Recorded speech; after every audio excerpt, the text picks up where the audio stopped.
am Philip Blackman, President of Engineers and Architects of Hawaii. This month on Olelo Channel 53, 100 Years of Engineering and Architecture, EAH featured a keynote address by House Speaker Scott Saiki, which was given at the annual Engineering Recognition Program by the Hawaii Council of Engineering Societies and the Hawaii Society of Professional Engineers. The following are the 4 award recipients. The Student Engineer of the Year was presented to Penny Liu. She graduated with a BS in Mechanical Engineering with a cumulative GPA of 3.98. As a student, she was a research assistant at UH and at the Naval Research Laboratory in Washington, D.C. The Young Engineer of the Year award was presented to Brandon Ujo, who has worked for over 9 years as a project engineer at Park Engineering and has a diverse design experience ranging from stormwater quality, drainage facilities, erosion control, and roadway design.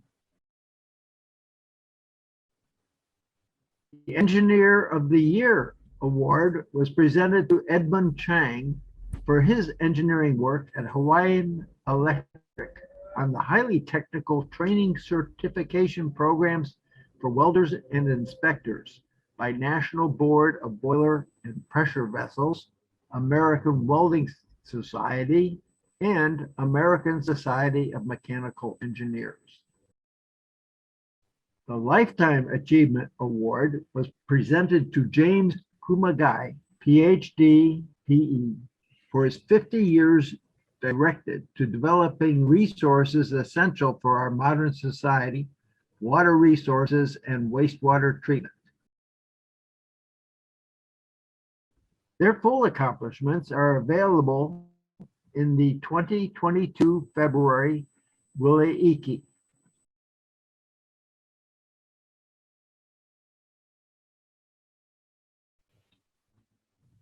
Now the keynote address. Thank you, Sam. It's my pleasure to introduce Representative Scott Saiki as our HCES 2022 keynote speaker. HCES is, of course, Hawaii Council of Engineering Societies. The speaker is a representative for House District 26, which includes Makali, Kaheka, Kaka'ako, and downtown. Speaker Saiki has had the leadership role as Speaker of the House since 2018. Prior to being elected as the House Speaker, he served as the House Majority Leader from 2013 to 2017. He has passed legislation to legalize same-sex marriage in 2013. He passed the first in nation law in 2015 that requires Hawaii's utilities to generate 100% of electricity sales from renewable energy by 2045. And he introduced legislation in 2019 that created Hawaii's statewide system of mail-in voting. In August of 2021, he became the 48th president of the National Conference of State Legislators, which is a bipartisan organization serving the nation's states' 7,383 lawmakers and more than 20,000 legislative staff. Representative Saiki was born in Honolulu and he grew up in Kailua. He earned his Bachelor of Arts in Political Science from the University of Hawaii at Manoa and his Juris Doctor from the University of Hawaii at Manoa William S. Richardson School of Law. During his time at UH, Representative Saiki won his first election to serve on the Campus Center Board for the University of Hawaii. He was first elected to the Hawaii House of Representatives in 1994. In addition to serving as a state representative, Mr. Saiki is a practicing attorney specializing in disability law. It's my pleasure to introduce Speaker Saiki. Hey, thanks for Roger for the introduction. That's one of the most thorough introductions I've heard recently. Thank you very much. Thanks, Roger, and thanks, Sam, for inviting me today to speak with HCES. I wanted to start off by congratulating the 4 awardees, James Kumagai, Edmund Chang, Brandon Uejo, and Penny Lu. Congratulations, and thank you for your accomplishments and your contribution to our state. Those are well-deserved. That's a well-deserved recognition. I also want to congratulate HCS for just being intact and for being active throughout the pandemic. I know that there were a couple of events. There were events in the past couple of years where I was invited to also speak and I wasn't able to. But I hope to be able to see all of you in person at some point in time. So I'll just give some brief remarks today and I'll allow time for Q&A. As I mentioned, I may have mentioned that I received Sam's invitation to speak today a few months ago. And as we all know, circumstances have just dramatically changed since then. When our legislative session began on January 19, I announced 3 House initiatives. The first was to raise the minimum wage to $18 because it had not been raised since 2018 from the current $10.10 an hour. Second, the House called for the defueling and decommissioning of Red Hill because we just felt that at this point, the risk of contaminating our aquifer on Oahu was too great. And the third initiative was to appropriate $600 million to provide Hawaiian homeland beneficiaries with housing opportunities. And that was intended to give the state an opportunity to fulfill the duty that we have had since 1920 when the Hawaiian Homes Commission Act was passed by the US Congress. So all of these initiatives are still alive, and I hope that when we adjourn on May 5th, that we can send them to the governor for his approval. These are really important initiatives. But as we all know, the recent events involving 2 now former legislators has cast a dark shadow over this year's legislative session. Now, I was at the Nuanu YMCA yesterday, and I asked one of the regulars what people are saying about the legislature.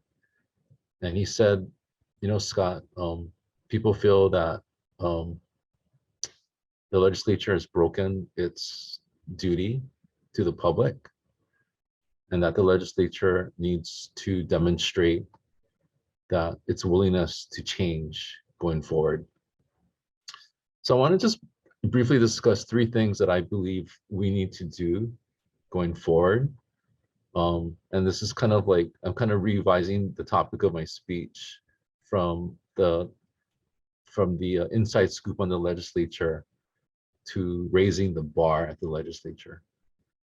And I think there are 3 things that we need to really focus on. So the first is to reform government. Second is to resolve conflict. And the third is to increase public participation. So with reforming government, as you know, Hawaii is a small state. We have small neighbor islands. We have small communities.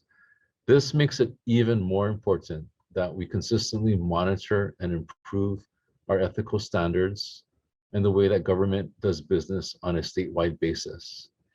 We cannot allow the lax ethical standards and enforcement that may have existed in the past to have any place in how we operate today and going forward. So last week, the House voted to convene a group of people to assess our current ethics laws and to identify ways to improve and enforce them. The effort will be led by Judge Dan Foley, who is now retired from the Intermediate Court of Appeals, and other members include the Ethics Commission Director, the Campaign Spending Commission Director, former United States Attorney Flo Nakakuni, former State Representative Barbara Marimoto, the League of Women Voters, and Common Cause. We have asked them to submit interim proposals to the House by March 31st, which is 5 weeks prior to the adjournment of this year's legislative session. We have also asked them for final proposals by December 1st, which will be in time for the 2023 legislative session. So I anticipate that this group will consider proposals that will affect the elected officials and public workers at the state and county levels, specifically with respect to campaign contributions, enforcement, and standards of conduct. So in the meantime, the House has taken action to first schedule ethics trainings for our members, and we have worked to reopen the state capitol. The state capitol will be open to the general public beginning on March 7. I think that it's really important that the public have access to the capitol during the remainder of this legislative session. The second topic is resolving conflict. And what I've kind of unfortunately observed over the past years is an increase in conflicts that cross between cultural, environmental, and economic interests. And we have seen where initiatives in Hawaii are blocked whenever these conflicts arise. These conflicts end up in the Hawaii courts, and I feel that that's the last place where we should resolve them, because court cases, as you know, are inefficient, expensive, time-consuming, and sometimes are non-decisive. There's no real decision that's made at the end of the lawsuit. So I think that we need to find ways to resolve these types of conflicts before they intensify and before resolution becomes so much more difficult in Hawaii. And I wanted to give you an example.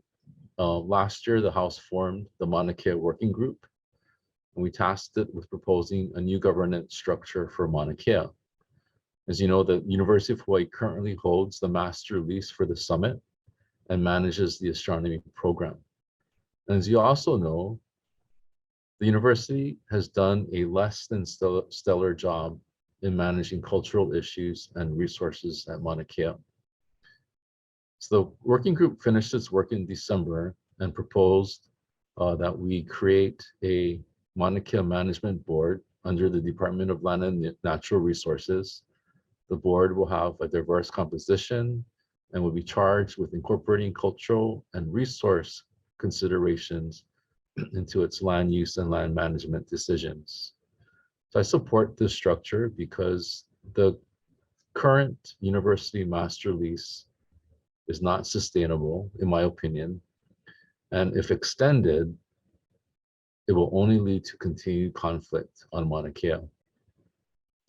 So even if this proposal is not approved by the legislature, I hope that it will cause us to really think through and consider alternative ways to make decisions where we see conflicts arising between culture, the environment, and the economy. So the third point is increasing public participation.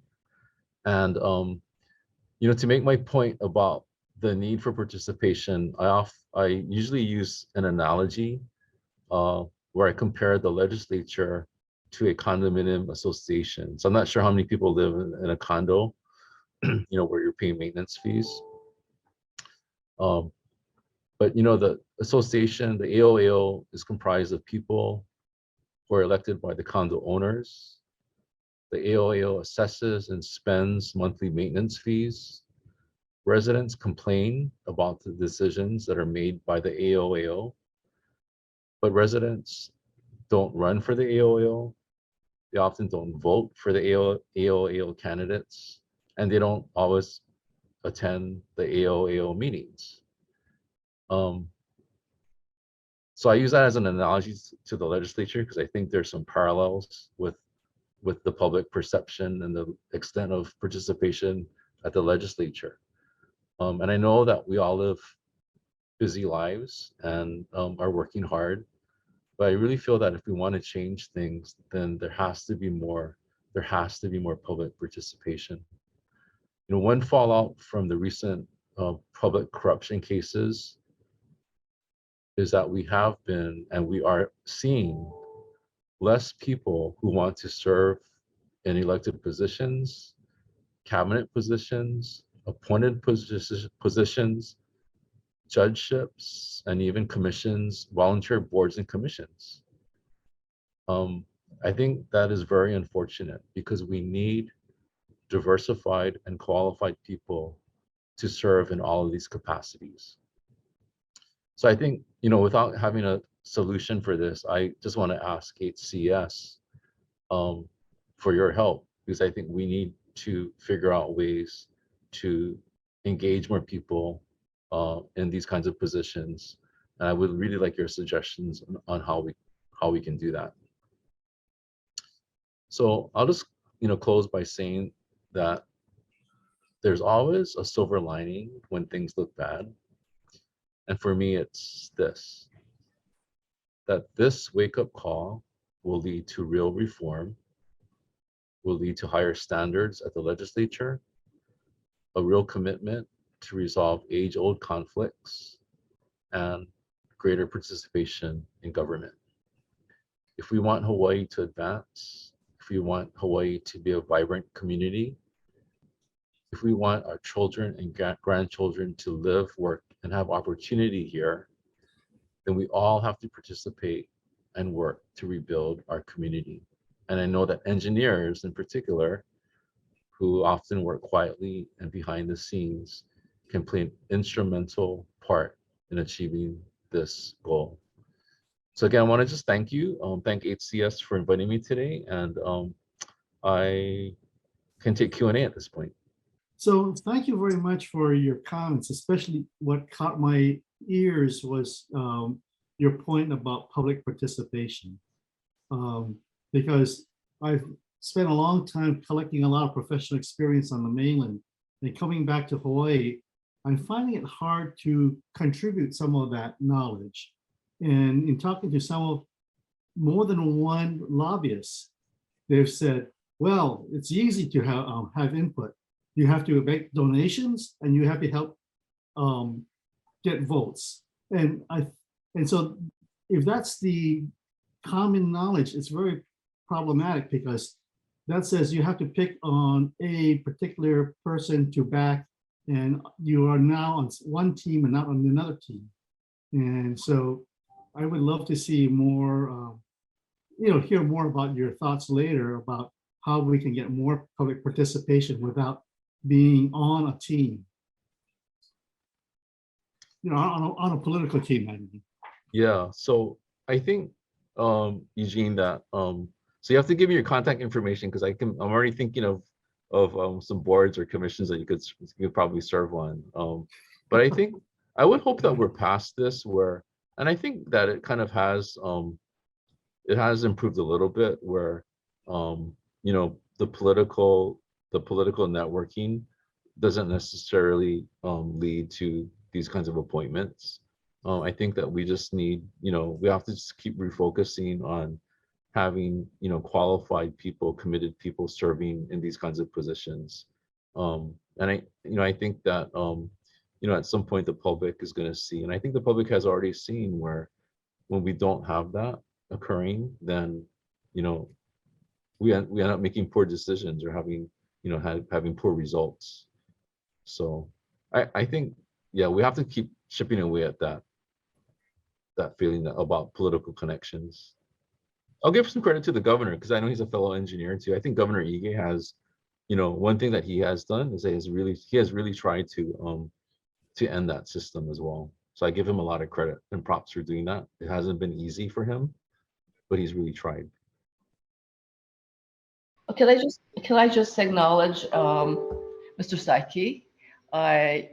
Your 3 areas that you want to look at, I think it's great, because I think everyone is kind of looking at all of those 3 issues as big issues. I mean, I think if the pandemic did anything, these are the things that have come up, and I'd like to say that I am really happy to see that you as a representative of the government is going to do that. I think that's great. I think we all need to do that and start looking at our behaviors and see if we can kind of raise the bar. So thank you. Hey, thanks, Donna, for your comment. And I have to say that, I have several, House colleagues who are in the same page as how we're approaching this. So, I think, as I mentioned, we can try to make something positive out of all of what's been happening. Thank you, Speaker. I think that I agree that also that your plan, your three areas are really good. And I think, of course, one of the things that you mentioned, and it kind of gets to what Jean said as well, has to do with campaign contributions and sort of how that system works. There are, of course, radical ideas where there's just an allocation and nobody generates any private campaign contributions. I don't know if that's been implemented anywhere, but I think I've heard of it. And where essentially the public, we give each candidate a certain amount of money and that's it. You don't do anything else. But that seems pretty radical, but maybe that's what's needed. Maybe we could start there, and then I have some other questions too. Yeah, so that's I think you're asking about public financing. Yeah. So yeah, we did authorize a pilot program a few years ago to provide for public financing where on the Big Island for county council candidates. So if they met the threshold requirements, then they received public funds to run their campaigns. I think that what we have to deal with is what is the public reaction to us using tax dollars, right, to fund campaigns. I'm not sure in this climate right now whether the public would be tolerant of that. Yeah, I think we have to, campaign contributions and sadly engineers are stuck in the middle of this a lot of the time about the pay-to-play system, and that is something that I'm asking the Foley Commission to take a look at that and see how we can fix that. Yeah, it's a challenge. And then similarly with respect to, the participation, as HCES, we can advocate for or promote, the idea of our members becoming more involved. And many of our members are leaders, of companies and things. And they, of course, are participating on various boards and commissions and different things. They always have to try to, be aware of, whether there's a conflict, right, or a perceived conflict. So I know that that's a challenge whenever we need people to work to work for the public, as volunteer when they have another job where obviously these things are related because that's where their expertise is. So I'm not sure if you have any thoughts on that. Yeah, so one of the issues that we're dealing with now, and again, the timing is really bad, but there are about 10 boards, such as the UH Board of Regents, the Land Use Commission, DLNR, where the financial disclosure requirements are made public. And so I think that has kind of discouraged some people from applying for those kinds of positions. So there was legislation to keep those disclosures private, but in this climate right now, I don't see that legislation advancing. But yeah, I know that people participate in a lot of boards and commissions outside of government boards. There are nonprofit boards, private sector kind of committees. But I think that I think we have to see how we can recruit more people for the public boards, because some of these public boards make really important decisions. They actually make decisions, and I think we need to see how we can ramp these up. Can you define what you see as the goal for a minimum wage? is it only for entry-level positions, or is it supposed to be a wage an individual can live in Hawaii with a single job? So our House proposal is calls for an increase to $18 an hour over with a phase-in period, so it's not immediate. I think, the minimum wage, I mean, this is it's actually a very complicated issue, and unfortunately it's been reduced to a slogan about just raise the wage, but there's a lot of other considerations in play. But I think that the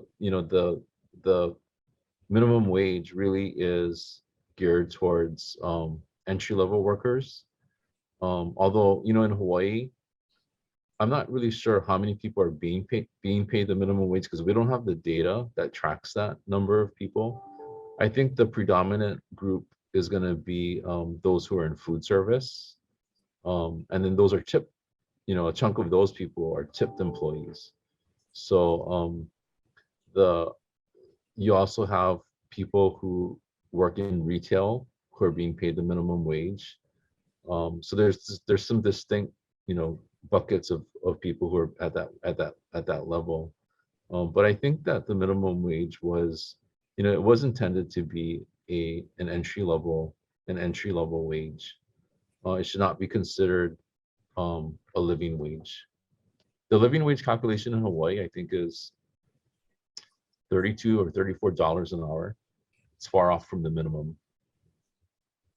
Okay, Representative Saiki, thank you so much for your time today and answering our questions. And so on behalf of the Hawaii Council of Engineering Societies, we thank you, and thank you for helping us kick off our to have our Engineers Week in Hawaii, to recognize engineers and the hard work that they do, and to try to attract young folks into engineering. So anyway, thank you for all the good work that you do at the legislature, and appreciate it. Thanks, Roger. Thanks for having me today.